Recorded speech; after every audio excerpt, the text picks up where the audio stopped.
What's up, guys? Today in this video we are going to review a little bit about today. I know people are going crazy in America, everywhere around the globe, walking on streets, hating each other for religions, which is bullshit. Okay, everybody started off messy. No matter what religion, all you gotta do is take your computer, type it in that, hey, did we ever kill somebody in the future? The answer is that everybody did in the early days of religion.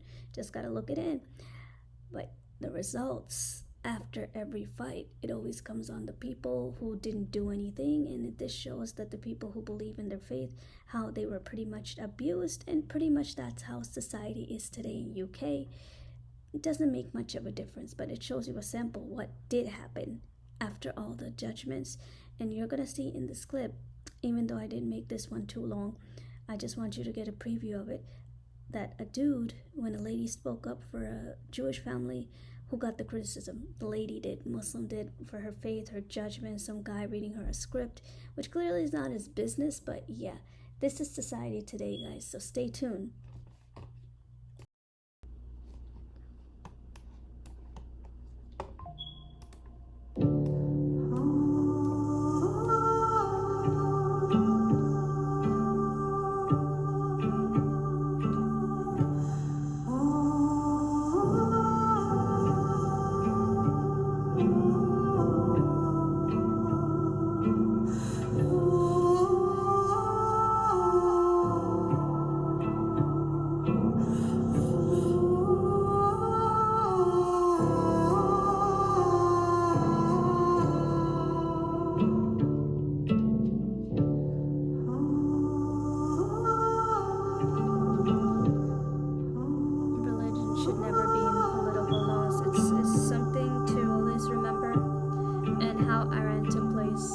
What does it hurt to learn something about something you don't know, about people you don't know? What does it hurt to do that? Muslims are made to look villainous on the mainstream media. An easy target, a target that nobody ever wants to defend. They're always saying, we want you to get involved in the community. We are involved in the community, you just don't see it. She looked at the image and she was like, you don't at all look like a terrorist though. But it's like, what does a terrorist look like?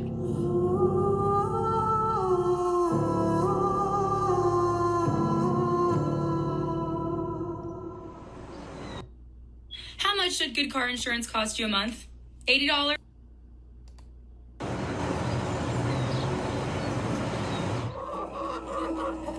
Mainly for eggs and for the children as well. Because my kids don't play with toys at all. It all started off with one or two, now it's become a lot. We have rabbits as well, so come through. Where's your little rabbit? This rabbit from one. Oh, so this is your one? Yeah, he's become very big, hasn't he? Its name took a chip.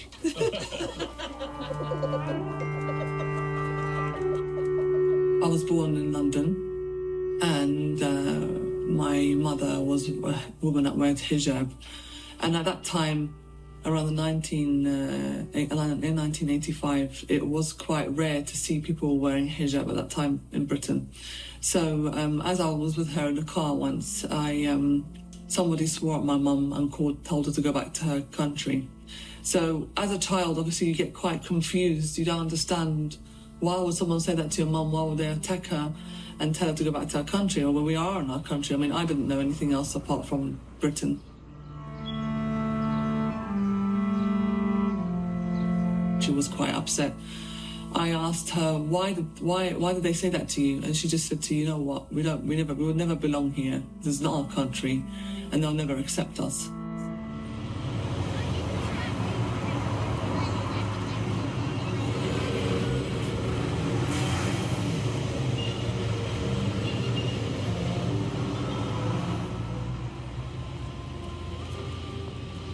I was born at the Elephant and Castle in South London.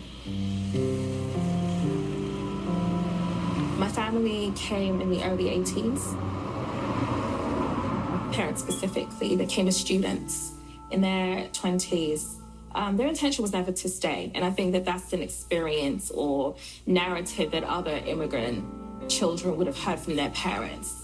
So they were supposed to finish their studies and head back to Sierra Leone. But I think the convenience of the life out here was something that held them back. And then also the fact that there was a war brewing in the early 90s. So they raised me and my two younger sisters. And actually my experience of Islam came through my love of reading. You know, the books that I'd see that my parents would leave behind on the house. I started to practice the deen when I was a teenager, and my parents were very nervous about that. Not only because it was such an abrupt change for them to see their eldest daughter become so observant in faith, but also in terms of the political context of the time. 9/11 had happened a few years prior, and then we had the 7/7 bombings. So to be observant, or at least fully observant, visibly observant, was always going to be a concern for any parent.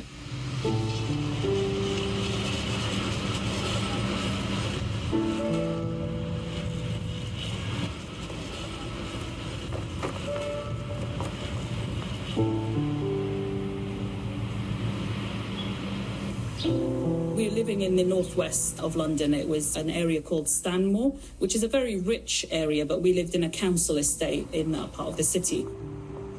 And so it was really difficult to adjust and know actually how to fit into a society that didn't seem to welcome you.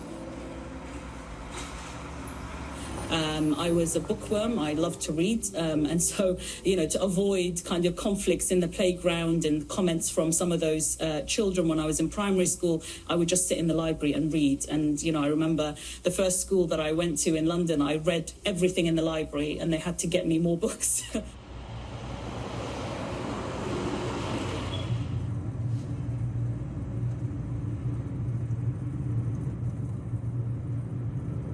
I lived in Sweden till I was 9 years old. Both my parents came from Somalia during the Civil War. So when there's a civil war in Somalia, they fled and came as young professionals. In 2003 is when my parents decided that we're going to move to the UK. We moved to a town called Bolton, which till this day I'm like, I don't know, out of all the places that we could live in the UK, why did we move to Bolton? I don't understand that. I grew up like knowing everybody on my street. Like in Sweden, I knew everybody in the community. We always used to go play football together. We used to go out, eat together. We used to have different, like I was allowed to go to this piece of people's house. So like the first thing I ever thought, and my father's like, I know who it is. It's our neighbours. It's the ones that are literally opposite our house. Like, and they would like cluck and they would laugh and they would, say comments and things. And my father would just fix his windows. He would clean like the and he would never say a negative word about them. He would never say anything. He would just say these people are just ignorant. And the best thing you could do is lead by example. But he would, he would always report, but nothing would happen.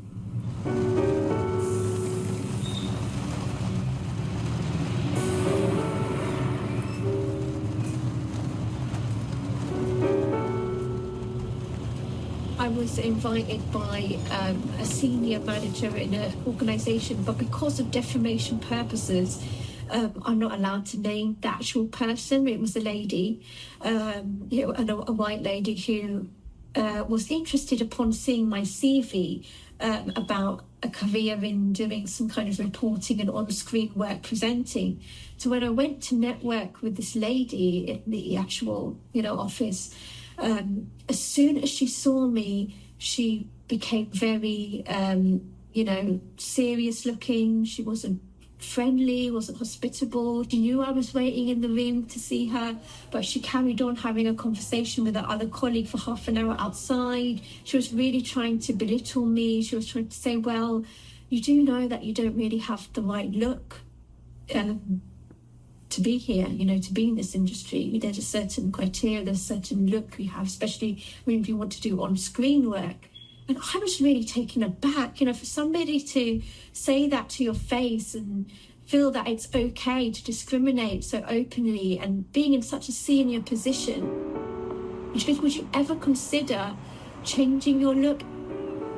And she actually kind of indicated with her gestures that it was the hijab. She actually went like this, changing your look. So I knew that that's what she was referring to. And I just froze. I literally froze and I didn't know what to say. And I couldn't believe I was having this conversation.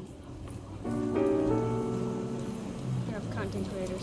And this was really hurtful, and it builds on insecurities within you. And because I was having such a strong faith, and because my reason for wearing the hijab was for Allah, was for God, I said, I'd rather not have a job with a certain organisation.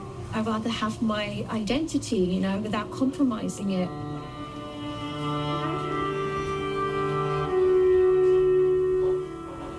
His name, Patch.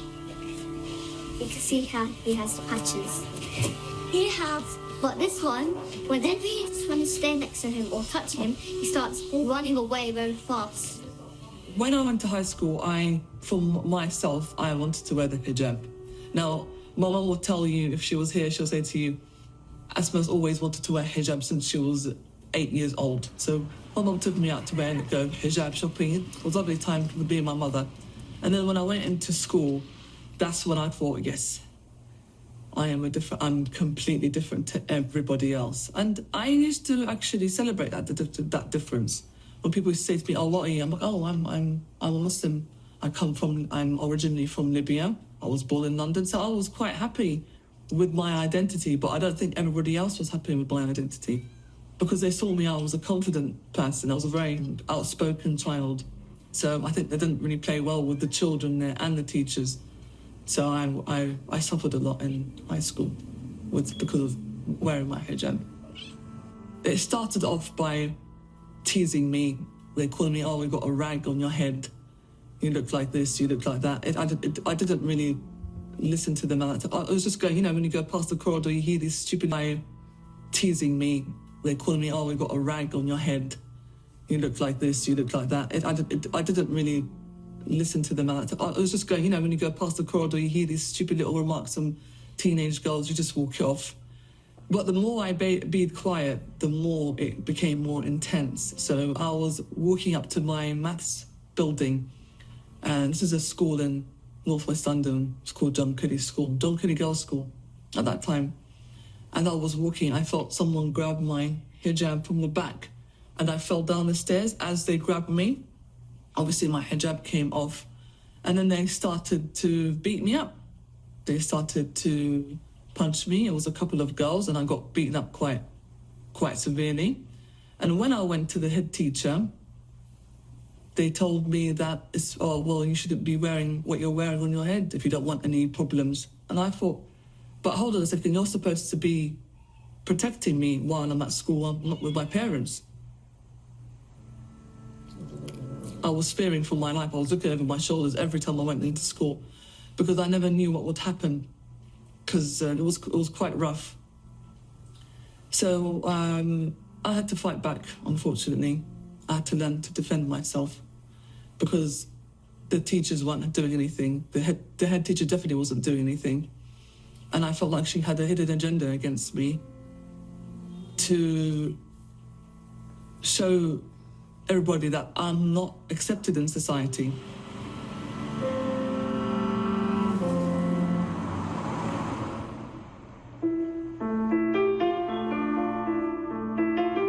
And I'd come home and, my shirt would be torn or my scarf I have to buy a new scarf because it would be torn up. It was difficult, and it came to a point where somebody took out a knife on me once. And that was hard because I had to learn how to deal with it.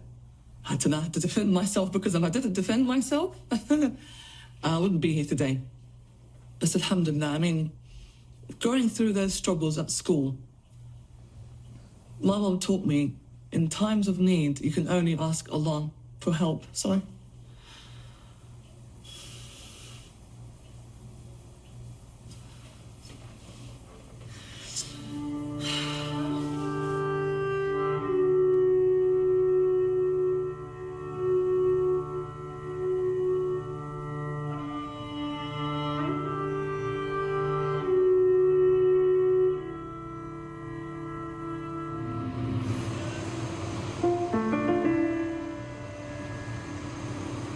The BNP, who were a fascist political party, were very active in our local area. and really kind of took it on themselves to make our lives hell, and the lives of other minority groups in the local area. One of the things that we used to get a lot of, actually, with the British National Party was the kids, the boys, which they were kids. They were kids that went to our school, you know, that knew us, but still seemed to, you know, be influenced and radicalized by the notions that there was an us and them and that we were somehow different.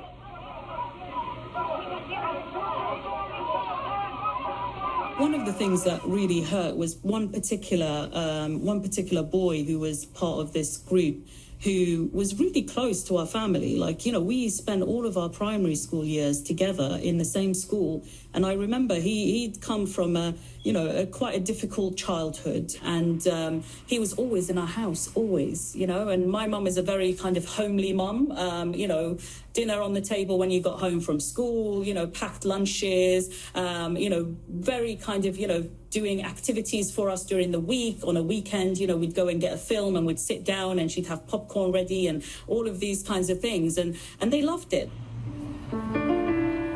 Even living an ordinary life never seems ordinary. It was just really strange and really hurtful to then, on one occasion where he followed me home after I was coming back from high school, and he just followed me home and just started calling me all sorts of racist names. And he was on his own, so it wasn't like he was being influenced by other people. Seeing how people can shift so drastically to the point where, he was saying, if I see you out here again, you're going to be dead. And, that kind of really violent language, I think, just always sits with me. How hate breeds so quickly. It's just, to me, that was, I think, even now, I don't think I've ever said that to anyone, but it's just, that hurt, I think, from that is really significant.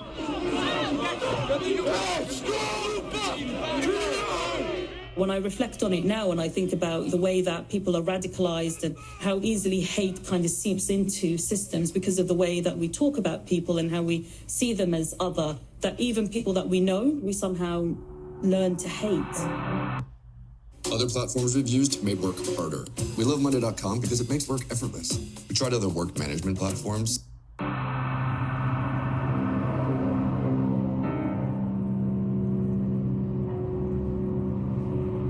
But it was so heartbreaking to see somebody so vulnerable. Like, I can't imagine seeing anybody hurt.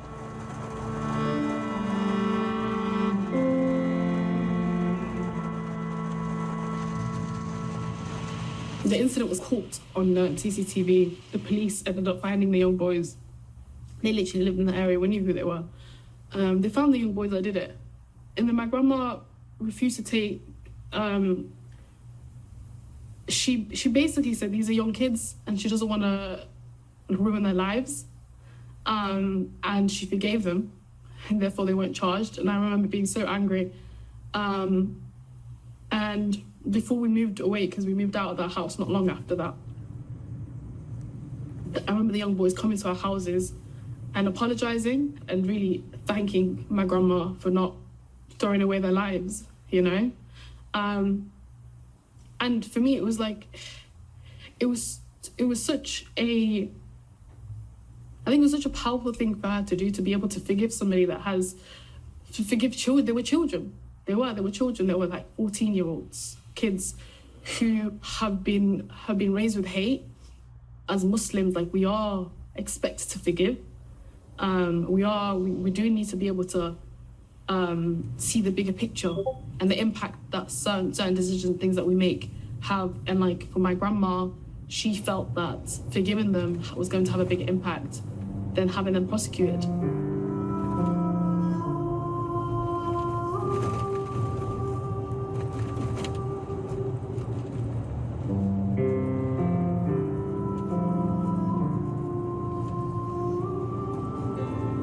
We're looking at our institutions. We have to be looking at things at a macro level.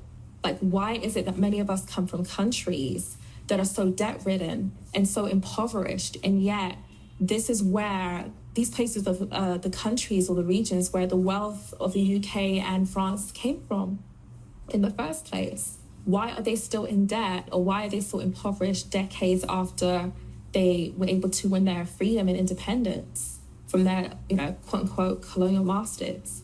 These are the types of conversations and debates that we need to be having.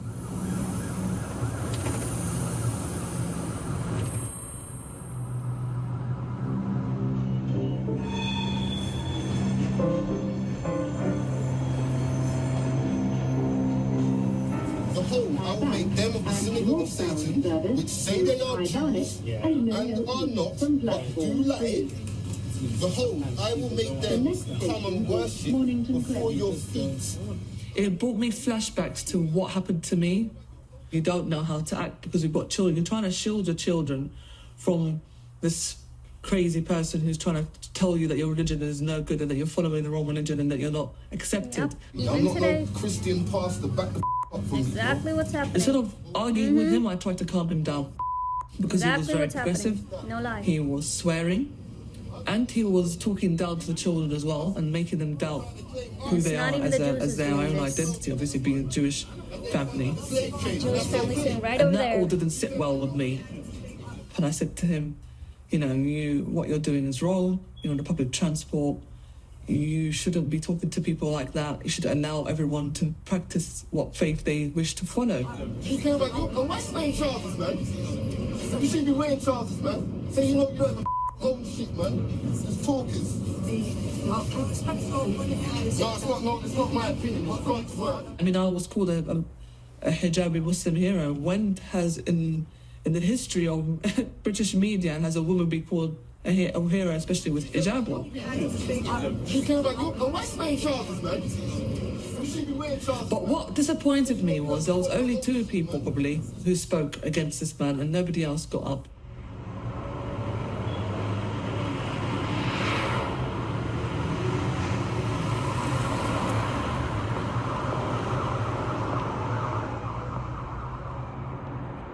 So I became the president of the National Union of Students. Upon reflection, probably a role that Alright guys, so that's a review of how things went in Islamophobia. Sure, there are worse, and I know content creators just love showing things regarding Islam. That would be the radical Islam, but the punishment always comes on the people. And this is the result in UK what the females went through, just like how technically they are facing right now. It's no different than what had happened in the past. It's the same it is now. The way that you look like, the way you dress like, the way you feel like. Yeah. So that's what this documentary is about. It was too long, so I kind of just went in the middle. Now it's too long, so I didn't want to make our stream super long.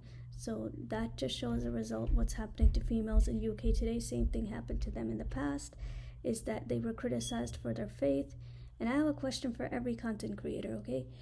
You make movies, but did you ever share a documentary that how many times people were radicals? And that's every religion. All you gotta do is take your computer and type every ethnicity who was radical. It was not just ever Muslims, it was not just ever Christians, it was not just Jews, it was not just Hindus, it was everybody. You got to look up the time period when it was, and that's exactly how it is now.